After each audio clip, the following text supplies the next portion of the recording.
चिराग देख भी रहा है कि नहीं? कहाँ है चिराग? चिराग जल्दी आ। दिख गया। हाय कर ले। हाय।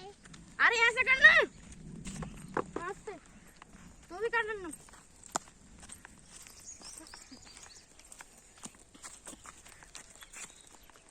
कहाँ जा रहा है रे नाला?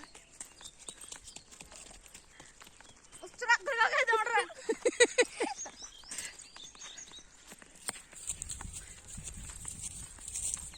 एक दिखा रहे हैं। नमस्कार दोस्तों, राधे राधे, सुप्रभात। कैसे हैं आप सभी लोग? उम्मीद है कि आप सभी लोग अच्छे हैं, स्वस्थ हैं और अपने घरों में अपने कामों में बहुत व्यस्त हैं। तो दोस्तों, हो चुकी है शाम और हम लोग निकल चुके हैं हमारे खेत की तरफ, क्योंकि आज तोड़ कर लाना है आम। और हमारे खेत में लगा हुआ है आम। और यहाँ मैं दिखा रही थी आप लोग को मिट्टी, क्योंकि बहुत सारे कमेंट आते हैं कि दीदी काली मिट्टी से लिपाई करिए, काली मिट्टी से छपाई करिए। तो हमारे यहाँ की मिट्टी जो है वो कुछ इस तरह की है, और ये मिट्टी ज़्यादा अच्छी नहीं है।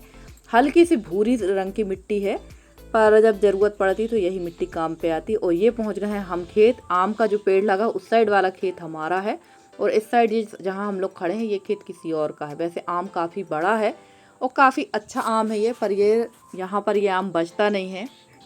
जिसको ज़रूरत है वही तोड़ कर ले जाता। तो हम लोगों ने तोड़वा लिए हैं आम। और वैसे अभी जितने आम हम लोगों ने तोड़वाए हैं उतने ही आम अभी इस पर लगे हुए हैं। अगर हम लोग सोचें कि अचार के लिए ये आम बच जाए तो बिल्कुल भी आम के लिए आम जो है अचार के लिए नहीं बचता है, क्योंकि हर साल इस आम को जिसकी मर्जी आती वही तोड़ कर ले जाता। और हमारे जो खेत में है ना, जामुन के भी बहुत सारे पेड़ हैं, इमली के भी पेड़ हैं, और आम के 2 पेड़ हैं जो हर साल लगभग आते ही हैं आम। तो चलिए फटाफट से बच्चे बीन रहे थे आम, और इन लोगों से मैंने लगवा लिया है यहाँ पर ढेर। उसके बाद इकट्ठे कर लेंगे। और इन आमों में कुछ आम में जाली पड़ गई थी, कुछ में नहीं पड़ी थी। तो आप लोग भी बताइएगा कि आप लोगों के खेतों में, जिनके जो गांव में उनके यहाँ खेतों में आम लगे हैं या नहीं। और शहरों में भी काफ़ी लोग अपने घरों पे आम लगाते हैं।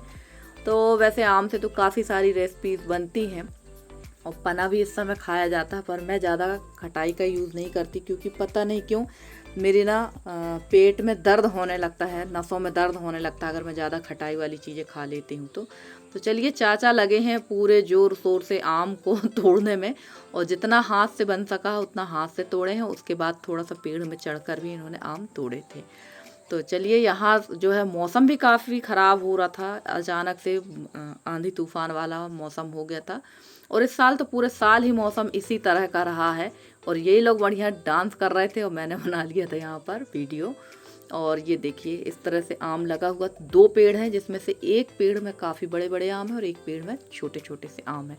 तो वही तोड़ लिए थे और जल्दी ही हम लोग घर आ गए थे, क्योंकि ना ऐसा लग रहा था कि घर पहुंच भी पाएंगे या नहीं पहुंच पाएंगे। बारिश का माहौल एकदम बन गया था। और चाचा जो है ऊपर चले गए थे, यानी आम के पेड़ के ऊपर, और वहाँ से आम गिरा रहे थे। तो चलिए फटाफट से ये सारा आम समेटेंगे और उसके बाद निकल चलेंगे घर के लिए।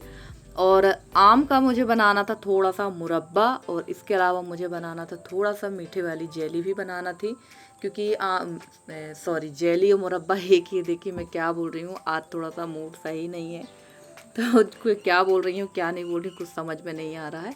तो मुझे मीठे वाला जैम बनाना था और बनाना था थोड़ा सा अचार, क्योंकि जैम जो है मीठा वाला, जो मुरब्बा लौंजी जिसको कहते हैं, वो बना लो ना तो पूड़ी और पराठे के साथ बहुत टेस्टी लगता है। और जब मैंने शुरू में ब्लॉग बनाना शुरू किया था, उस साल मैंने बनाया था, तो वो जो लौंजी थी आम की वो अभी तक चल रही थी और बहुत अच्छी तरह से व्यवस्थित रखी हुई थी। और इसके बाद हम लोगों ने बैठ कर यहाँ कर लिया है आम का बंटवारा। तो लगभग आधी से भी आधी बोरी आम लिए हम लोगों ने और चल दिए हैं। देखिए मौसम देखिए किस तरह का है। और यहाँ पर वीडियो बना रहा था हमारा सक्षम, उसको लेकर गई थी तो वही बना रहा था यहाँ वीडियो। और मौसम देखिए किस तरह से अचानक से मौसम ख़राब हो गया था। और घर पहुँचने के बाद तो काफ़ी ज़्यादा आंधी और थोड़ी सी बूंदाबांदी भी हो गई और लाइट भी गोल हो गई। तुरंत में तो कोई ब्लॉग नहीं बन पाया था। और यहाँ पर हम लोग निकल चुके हैं। और ये देखो चिराग भैया अपने टब में रख लिए हैं आम और चल दिए। और अब मैं मिल रही हूँ सीधे सुबह के टाइम पे। शाम को जब मैं घर पहुँची थी, जैसे कि मैंने बताया कि काफ़ी ज़्यादा मौसम ख़राब था, आप लोग देख ही रहे होंगे, पीछे हो चुकी थी बारिश और लाइट भी गोल हुई और काफ़ी आंधी तूफान आया था। आंगन तो इस कदर ख़राब था कि सबसे पहले मैंने झाड़ू लगाई और आम जो है मैंने डाल दिए थे पानी में, क्योंकि आप लोग भी जानते हैं कि आम जब भी अचार के लिए जैम मुरब्बा कुछ भी बनाते हैं तो आम में होती है बहुत ज़्यादा गर्माहट, तो इसको ठंडा करने के लिए पानी में डालना बहुत ज़रूरी होता है। तो रात भर ये डले थे पानी में, अब इनको निकाल के रख लेते हैं और ये वाला पानी डाल देंगे पेड़ पौधों में, तो ये काम में आ जाएगा। और फिर देखेंगे कि इसका बनाना क्या है सबसे पहले।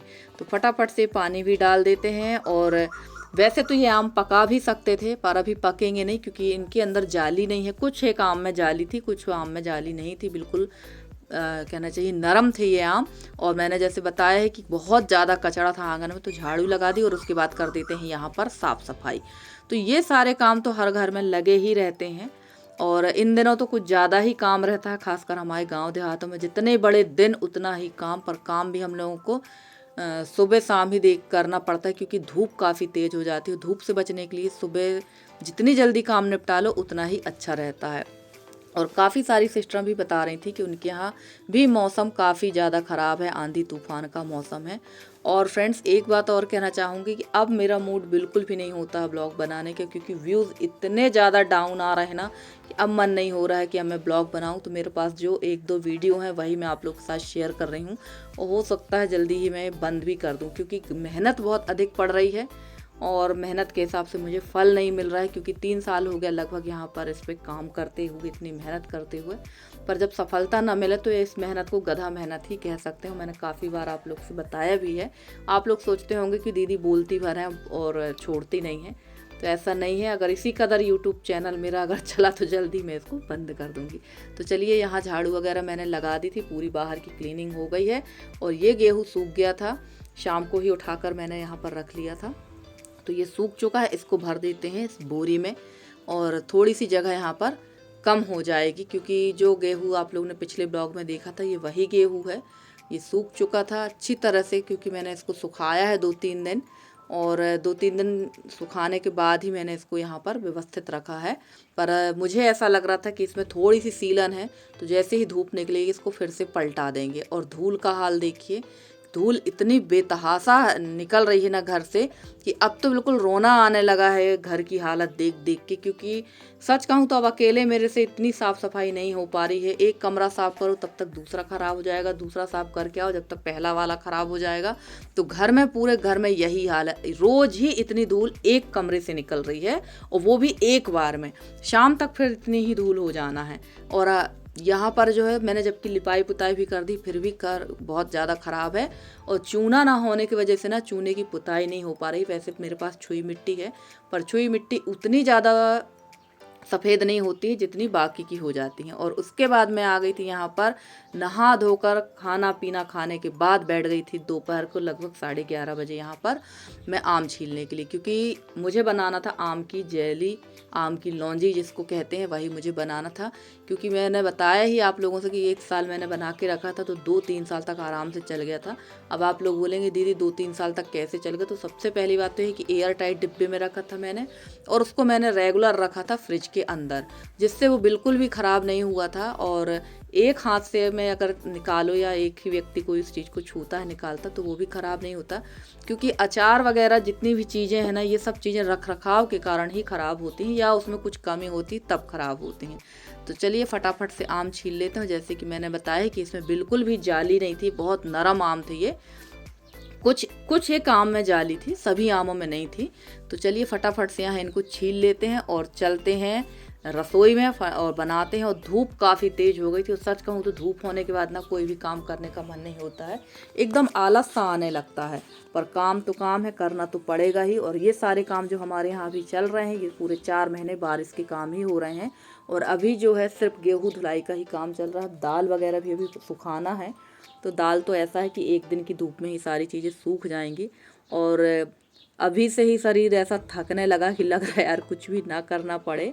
और हमारी एक प्यारी सी सिस्टर है, उनका नाम है पल्लवी सेन जी। वो काफ़ी अच्छे कमेंट करती हैं, और मैं उनका नाम ही लेना भूल जाती हूँ। तो देखिए यहाँ मैंने डाल दिया था थोड़ा सा देसी घी, और इसमें डाल दिया था जीरा। और ये आम का जो है पानी पूरा निकाल लेंगे एकदम अच्छी तरह से निचोड़ के, ताकि इसको पकने में ज़्यादा टाइम ना लगे। इसको जैसे वैसे पकने में ज़्यादा टाइम नहीं लगता है, पर अगर आप शक्कर डालते हैं तो थोड़ा सा ये आम पानी छोड़ता ही है। तो चलिए फटाफट से इसको हम और 2 या 3 मिनट ही भूनेंगे, क्योंकि जल्द ही ये नीचे से कढ़ाई में पकड़ने लगता है। तो फटाफट से इसको भूंज लेते हैं। और इसमें जो मसाले मैंने डाले थे वो डाली थी मैंने काली मिर्च पीसकर, इलायची पाउडर, काला नमक और सादा नमक, और डाली थी चीनी। काला नमक का जो फ्लेवर है बहुत अच्छा आता है इसमें। आप लोग चाहें तो और भी चीज़ें डाल सकते हैं। और मैंने इसमें डाला था फूड कलर ग्रीन वाला। वैसे तो आप ऑरेंज कलर भी डाल सकते हैं, पर मैं ग्रीन कलर ही डालती हूँ क्योंकि कच्चे आम ग्रीन होते हैं, हरे कलर के होते हैं, तो हरा ही अच्छा लगता है। आप चाहें तो ऑरेंज कलर भी डाल सकते हैं। वैसे मुझे जैम भी बनाना था, पर जैम बनाने का थोड़ा सा प्रोसेस चेंज है और टेस्ट हल्का सा चेंज होता है, बहुत ज़्यादा चेंज नहीं होता है। तो चलिए ये सब यहाँ पर इसको अच्छी तरह से भूनने के बाद मैंने इसमें डाल दी थी चीनी। और चीनी मैंने अपने अकॉर्डिंग डाली, तो आप लोग समझ सकते हैं कि मैंने कितनी चीनी इसमें डाली होगी, क्योंकि थोड़ा सा मैं मीठा ज़्यादा खाती हूँ। और आम भी काफ़ी खट्टे थे, ऐसा नहीं था कि आम खट्टे नहीं थे, आम काफ़ी खट्टे थे। इतने में मैंने लगभग 3 पाव शक्कर डाली थी और उसके बाद थोड़ी सी शक्कर मैंने और डाली थी, क्योंकि यसी से मैंने इसका टेस्ट कराया था। तो वो बोल रही थी अभी ये खट्टा है। और बस इसको धीमी आंच में पकने देंगे, और धीमी आंच में जब ये पक जाएगा और ठंडा हो जाएगा तब हम इसका स्टोरेज करेंगे। और फ्रेंड्स, आप लोगों को मेरे वीडियो कैसे लगते हैं? अगर आप लोगों को मेरी वीडियो पसंद आते हैं तो प्लीज़ वीडियो को लाइक ज़रूर किया करें फ्रेंड्स। और चैनल में जो नए हैं सब्सक्राइब करके अपना सहयोग बनाए रखें, क्योंकि जब तक आप लोग का सहयोग नहीं होगा मैं कुछ भी नहीं कर सकती हूँ। क्योंकि मेरे व्यूज़ बहुत ज़्यादा डाउन जा रहा है, मेरा इम्प्रेशन भी बहुत डाउन जा रहा है। तो हो सकता है अगर यही स्थिति रही तो चैनल तो बंद करना ही पड़ेगा। किसी एक के लिए तो हम वीडियो नहीं बना सकते हैं। तो चलिए अब मैं सीधे आपसे मिल रही हूँ शाम के टाइम पर। और यहाँ पर ये जैम देखिए एकदम ठंडा हो गया था और काफ़ी गाढ़ा भी हो गया। तो इसको रख देते हैं इस बर्नी में, और इसको रख दूँगी ठंडा, और ठंडे होने के बाद फ्रिज में। तो चलिए फ्रेंड्स, आज का आपका हमारा साथ इतना ही है। मिलते हैं आपसे अगले वीडियो में। और फ्रेंड्स, ये शाम का समय था, शाम का खाना बनाने के बाद मैं ये जैम रख रही थी, उसके बाद करूँगी रसोई की साफ़ सफाई। तो चलिए फ्रेंड्स, मिलते हैं अगले वीडियो में, तब तक के लिए bye bye and take care.